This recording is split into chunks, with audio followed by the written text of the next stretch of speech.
Greetings, fellow humans. This is Melinda the Good here. Welcome to The Monster Inside. This is a very short visual novel type game. It's free. You can find it on the Steam store. Let's just jump right into it.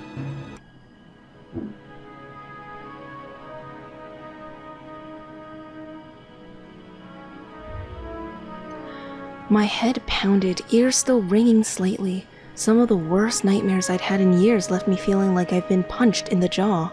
But just like any other day, I dragged myself to the office.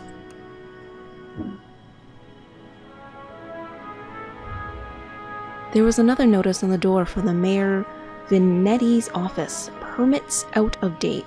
They didn't like me much, and were trying to drown me in paperwork.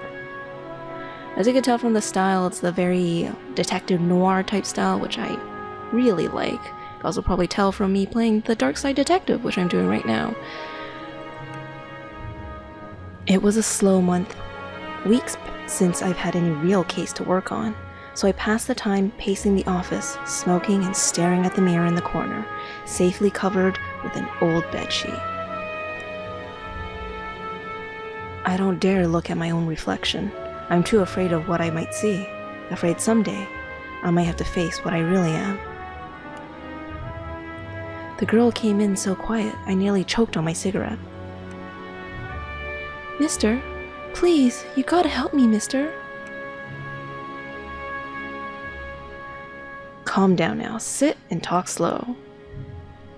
Okay, thanks. It's just, no one will listen to me. Just tell me your tale. I'm listening. She eyed me with just a dash of suspicion as I tossed back a handful of pills and chased them with a swig of whiskey. I could tell this might take a while. Her name was Lily. She told me she was his mistress, the man all over the newspapers, the infamous banker, Mr. Reginald Farnsworth. Mr. Farnsworth was a drunk, philandering bastard, but this girl seemed genuinely concerned that he had recently gone missing. Less concerned about the fact that Mr. Farnsworth's wife had just turned up dead in Central Park 2 nights ago. You don't understand. He just couldn't have done it. He hated his wife, but he couldn't have killed her. Everyone thinks it was him and no one believes me. He's gotta be in trouble. I ain't saying I believe you, but what makes you think he's in danger? Well, Mr. Jack. You can just call me Jack. Jack, whoever did that to his wife must have been the one who took him. He would have never left without me, he promised me. I'm sure Mr. Farnsworth promised this poor girl a lot of things. Please, the cops wouldn't listen to me, and they want to bring him in on charges. You gotta prove it wasn't him before they find him. Honestly, I doubt they are in too much of a hurry. Farnsworth had practically the entire police force in his deep pockets, probably why they haven't found much yet. If they found him and brought him in, it would be due to public pressure. Sometimes a mob with pitchforks is more dangerous than one man with money.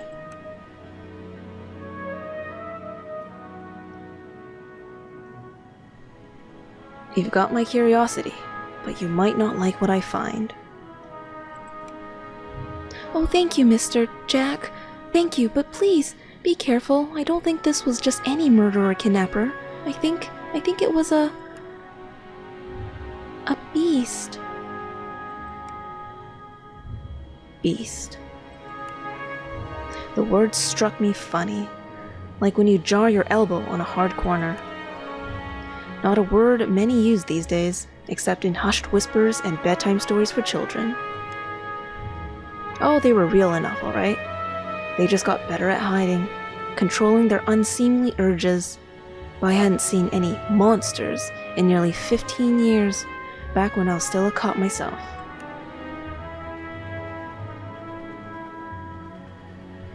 Well, that's definitely an interesting theory. I just have a feeling about it. Something tells me you can go get to the bottom of it. You're good at this sort of thing. Sure, can't you see how busy I am with cases? I replied a little too harshly. Sarcasm wasn't my strong suit. I reassured her some more and sent her on her way. I didn't want to scare her, but I warned her before she left to keep her doors locked and call me if she saw anything suspicious. I didn't know she was in any danger herself, but better safe than sorry. That night, I made my way down to Central Park. It was a long shot, but maybe there was something there the cops had missed.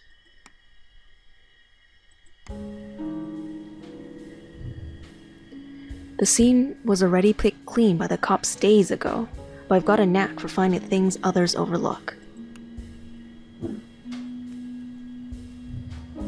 A knack, more of a symptom of a condition. Other, less useful symptoms I kept in check, but for the time being, my keen sense of smell would come in handy. It was faint, but I could smell it before I even approached the police line. The scent was less of a thing and more of an emotion. Seduction. A strangely familiar smell. I expected the scent of trepidation or maybe even outright fear, but Miss Farnsworth seemed to have been at the height of pleasure when she left this world. Brought new meaning to a crime of passion. Pushing the thought from my mind, it was time to get down to business. Ooh, we get to investigate the scene.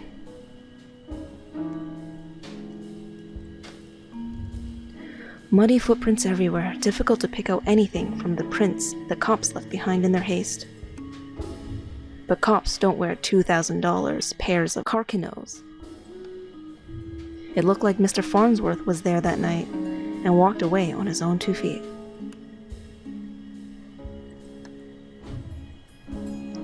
A burn mark on a nearby tree caught my eye. I ran my finger along its length and felt a chill down my spine. This wasn't just any burn mark. This was the mark of an ancient magic. It's doubtful the cops would have picked up on it. Could Lily have been right? Something unnatural was at play here. But I was no stranger to the strange. After looking around for a while longer, I realized the park had given up all it was hiding from me. So I trudged back to my apartment and my head hit my pillow like it owed me money. The next morning, I was reeling from another bout of ghoulish nightmares, but I tried to hide my discomfort when I saw Lily was already sitting outside my office. She waited wordlessly as I unlocked the door and ripped down another notice from the mayor's office.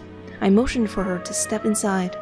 Seemingly afraid of what I might say, she finally worked up the courage to ask. "So, what did you find?" I'm not sure about beasts, but something unnatural was at play. Unnatural? How do you mean? A spell's mark, rarely seen these days, but unmistakable. What does that mean? What about Reggie? Do you know where he might be? Found his footprints. Seemed like he got out safely. My tone was indifferent towards her as I turned and grabbed a bottle from my desk drawer. A dryness in my throat made it difficult to swallow my meds. But you don't know where he went? Do you think the news this morning is related? What news is that? Haven't you heard? Yeah, but maybe you should tell me what you know.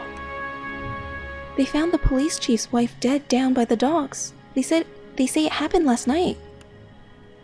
Let me guess. Chief Amato is missing too. My face might have betrayed a hint of satisfaction as she confirmed my suspicions, but it faded quickly. Amato was a shit cop and a shit chief. He was half the reason I left the force, but now his wife was dead and I had more questions than I did the day before. The gears in my head started to spin, which wasn't helped by the splitting pain in my temples. I told Lily I needed time to work, and she left slightly dejected, wanting more answers than I could provide. That night, after the cops had cleared out the docks, I would slip down and see what I could uncover concerning Miss Amato's untimely demise.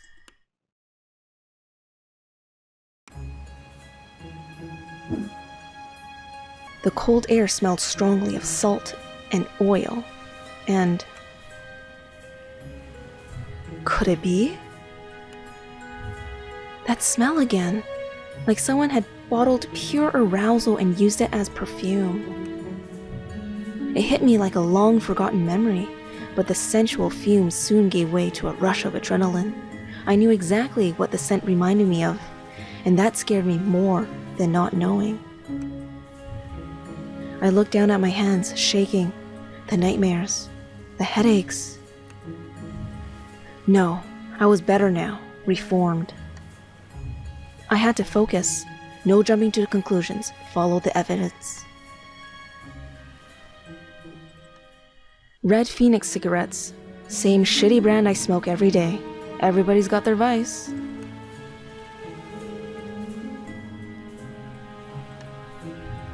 There, just there, the smallest piece of purple fabric, torn and caught in the splinter of a board. The police report didn't say anything about Miss Amato wearing purple, and it was certainly of a quality that you wouldn't expect down here. Don't see too many high society types around flaunting royal purple threads. I pulled out my own pack of reds and lit up. I could already feel another headache coming on, while looking out over the waves seemed to help me forget. The cold helped me push down the uncomfortable thoughts that had been bubbling to the top of my brain.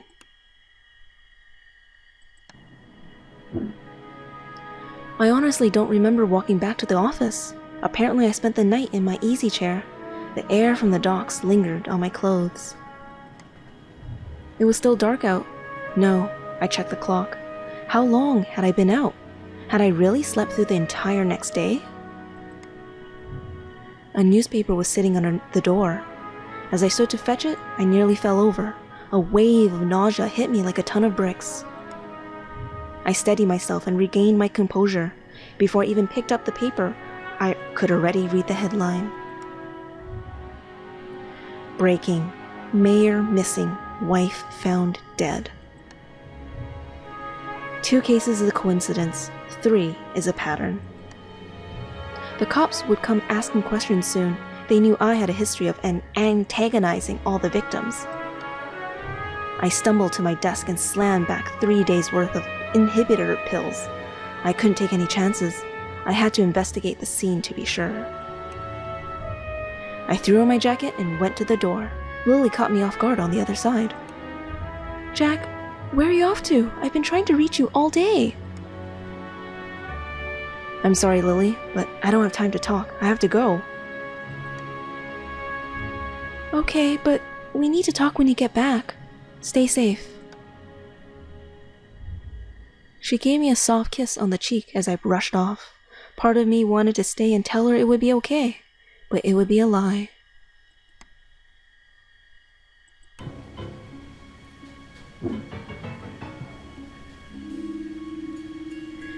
The alley was located just behind the high-rise apartments where Mayor Vinetti and his wife lived. I could tell the police were spooked now. The crime scene was even sloppier than the last. They hadn't even bothered to submit the trash into evidence.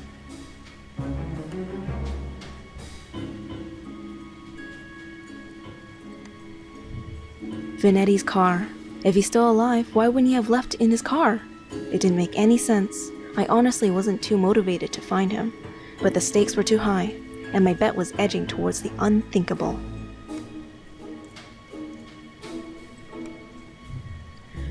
Why wouldn't they at least look through the dumpster? It seemed untouched. No one wants to do the dirty work. But I know how to find the good stuff. It really doesn't take long if you know what to look for. Lightweight bags usually mean someone was dumping documents. If you were lucky, they didn't bother to shred them.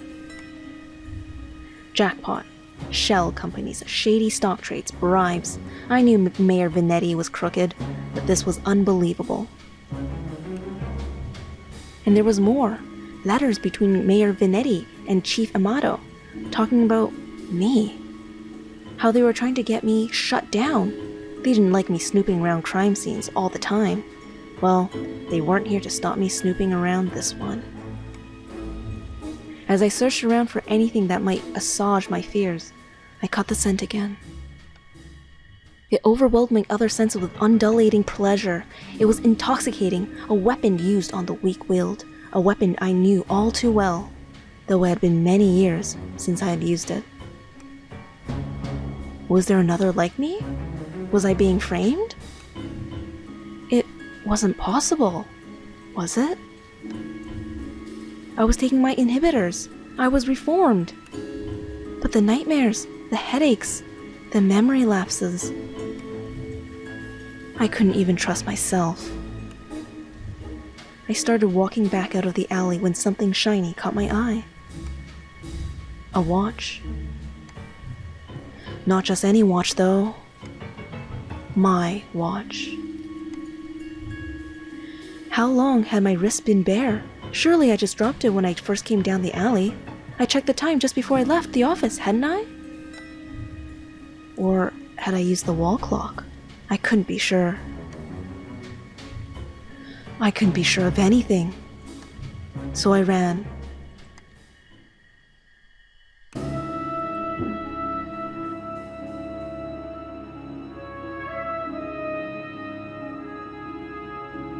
I don't know why I ran back to the office. The cops would probably show up any minute to knock the door down and cart me away. They would put it together before long. Maybe it would be best for everyone if I simply faced my own reflection. But Lily was still there, waiting for me. Jack, what's wrong? You look like you've seen a ghost. My own ghost, come back to haunt me from the past. You're not making any sense, Jack. Come, sit down. You don't understand. You're not safe around me. I took a good last look at her as I prepared to shove her out the door. I noticed she was wearing the same thing she had when she first came to my office 3 days ago. A beautiful purple dress. Odd that I hadn't really noticed before, but it made her seem out of place, out of time. And it was frayed around the edges, torn in places. My chair caught my fall as my knees failed me. It was you. You are the monster. Succubus. Oh, Jack, we are one and the same, you and I. We are both monsters. I'm simply more honest with myself. There's no such thing as reformation. Those pills you take only make you dull. Beasts like us should never suppress our true natures as you have, Incubus. Those men were probably dead too now, I figured. She probably took them to her lair and harvested their seed. So, you've done all this just to wake me up? You could say that, though it seemed enough just to have you doubt yourself. You believe you were still capable of such horrors, which means deep down, you probably are.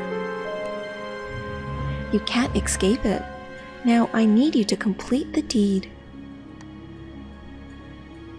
You took my watch, messed with my head. Oh, don't act like I didn't do you a favor. Those men hated you and wanted you gone, and now they are gone. I mustered the strength to stand again, moving casually to the window by the corner. She was right about one thing. I was dull, weak compared to her. If I refused her and she attacked me, I was a dead man. I had to keep her talking. I've never met a succubus who seduces and kills women. Oh, please, such a 14th century stereotype. I don't discriminate when it comes to pleasures of the flesh. But I do still need an incubus like yourself to take the tainted seed I've harvested from those awful men and plant it among the fertile masses for me. I'm tired of draining my lovers just to survive. I'm ready to settle down and start a family. Ha ha ha. That maniacal laughter. I positioned myself carefully, making sure she was looking at my direction. Sorry, but I'm not your guy. With a quick flick of my wrist, I whipped the old bedsheet off the corner mirror. Lily was blinded by her own reflection and sucked into the mirror with a painful, monstrous scream, trapped. Shielding my own eyes, I pulled a revolver from my desk side drawer, aimed it at the mirror, and fired.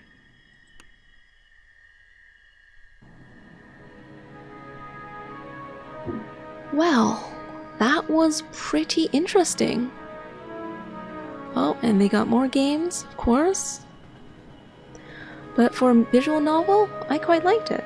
It's got mystery, it's got intrigue, and a little bit of the otherworldly. And the title, The Monster Inside, truly reflects the character.